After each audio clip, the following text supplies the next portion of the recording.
I'm Tia Borden with MiningIR. Joining me today are Andrew Thake, Divisional Director, Resourcing Tomorrow and Mines and Money, as well as Alvaro Peralta, COO of MiningIR. Thank you both for joining me today. Delighted to be with you, Tia. Absolutely. Great to be here. A lot to talk about. With the Mines and Money conference coming up, which is now Resourcing Tomorrow, that's at the end of the month.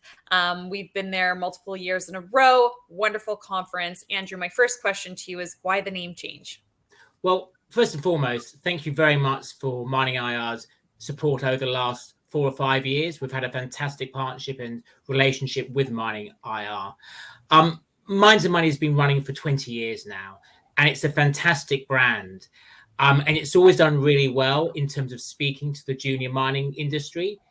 But really for this year, we wanted to broaden the event out and to really encapsulate some of those key issues that people are talking about with regards to the mining industry. So issues such as decarbonisation, the energy transition, ESG and sustainability. So we decided to rebrand the event to Resourcing Tomorrow, brought to you by Mines and Money. And within that, we'll have 3 theatres of content over the course of the 3 days. Amazing. Now, I love the name. What other changes can attendees expect to see this year versus previous years? Well, with regards to the 3 theatres of content, they're actually quite new. So in the Resourcing Tomorrow theatre, we'll be having big picture majors and their CEOs giving keynote addresses, but really talking about some of those issues such as the circular economy, future-facing commodities, sustainability, and ESG. We'll be having our Reimagining mining theatre, which is sponsored by Anglo American, that will be talking about issues such as technology and innovation, issues such as tailings management, issues such as automation. But we'll also have our Mines and Money theatre, which will be taking place on the floor of the exhibition, where we'll have the junior miners will all be presenting, doing their 10-minute mining spotlights.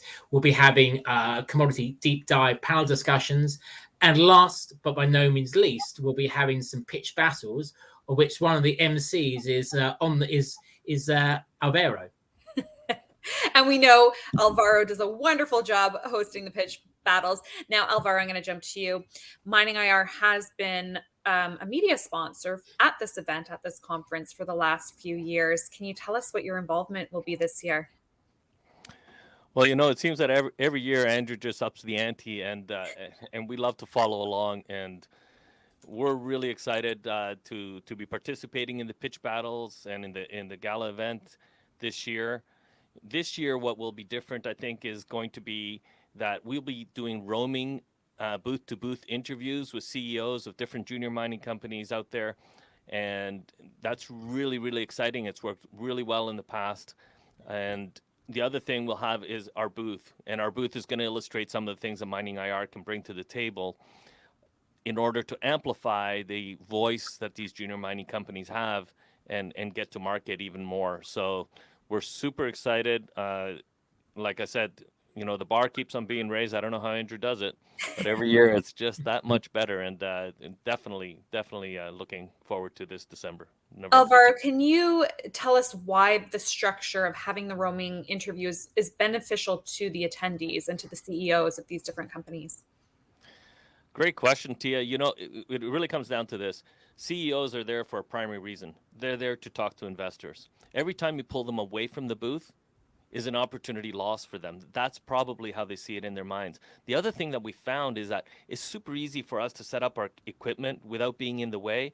And then the backdrop is actually the junior mining company, which is really what we're there to do. We're there to showcase these companies and make sure that they get the best possible exposure from the investment that they've made at attending Mines and Money Resourcing Tomorrow. Andrew, there are going to be quite a few keynote speakers at the conference over the 3 days. Can you share a little insight as to what we might see or hear? Well, there's 252 speakers overall, so I'm not going to run through all 252 because it might end up being quite a long interview. But just to highlight some of the keynotes, Jacob Sasson, the Chief Executive Officer of Rio Tinto, Kunu Sinha, the Global Head of Recycling at Glencore, Elizabeth Gaines, the former Chief Executive Officer from Fortescue, speakers from Thake, speakers from Albemarle, speakers from Freeport, 252 speakers over the course of the 3 days. I think that's something else I should also mention as well. We've made a real drive with our Balance for Better program this year. So we have 60 female speakers, which is a record number of female speakers that we've got, which is absolutely fantastic for us because we really want to drive that diversity piece within our conference and within our speaker lineup. And there are going to be a few junior mining companies that will be there as well. Can you tell us a little bit more about what we'll see in that regard?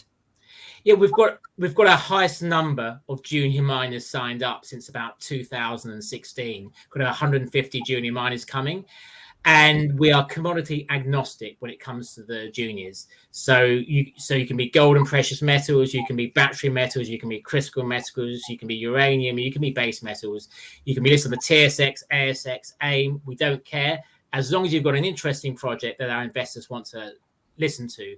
And the good thing about them is that you can go and before you go and schedule a one-to-one meeting with them, you can go listen to an interview with them. You can go listen to a 10-minute mining spotlight. So there's plenty of opportunity there to go and evaluate those junior miners, decide if it's a company that you want to meet, and then go and book a one-to-one meeting with them. Now, at the end of the 3 days, I believe it's on the third day, there's a big award gala dinner, which every year, unfortunately, I've missed, but I'm very excited to be there this year. Can you tell us what happens at the gala dinner? Well, we have our awards for outstanding achievement, where we go and give out a Lifetime Achievement Award, award for Best Mining Company of the Year, award for Best CEO of the Year. Fantastic evening of entertainment. Our MC this year might not be familiar to you, Tia, but we've got the winner of Britain's Got Talent from a few years ago, a really fantastic magician called Richard Jones, who's absolutely amazing. And again, MiningIR will be at the show. I think that you're doing the red carpet for us, interviewing the winners as they walk off with their trophies. I will be. And of course, Alvaro will be there as well. Alvaro, what is MiningIR's involvement outside of me conducting interviews?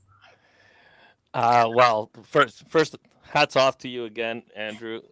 You've just totally shown how you guys raise the bar every year.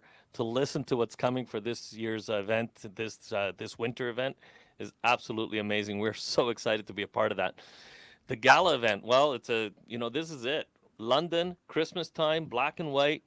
It doesn't get better than this. I think that we're going to be able to showcase those winners in a way that we haven't been able to in the past, and we're super excited to do that. And those will be extra materials that we can definitely use to up the ante again on the impact of this year's mining resource tomorrow. I think my kind of one request for you, Alvaro, is that if you are wearing a black tie, don't go and lose the red cap. That's my only request. His signature red cap. I might put the bow tie up top here. He's not hard to recognize. Now, like Alvaro said, it's a beautiful time to be in London, and the conference has always been exceptional.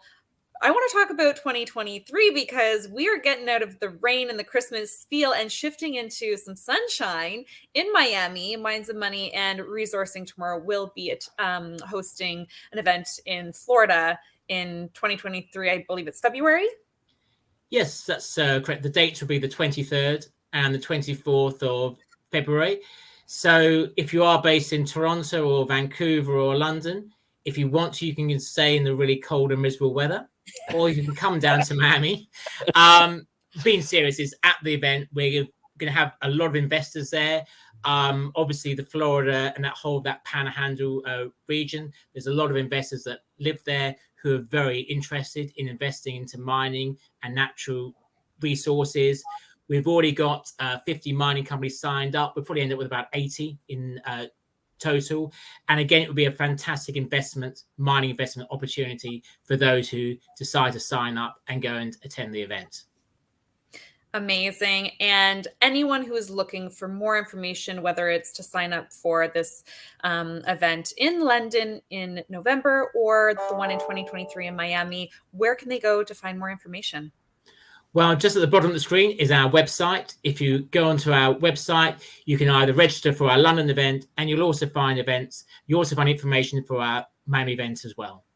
Wonderful. Andrew, Alvaro, thank you both so much for joining me. I can't wait to be in London with you, and I know the event is going to be absolutely wonderful. We're going to have a lot of fun. Thank you very much for your time. And thank you, Tia. Thank you very much, Andrew.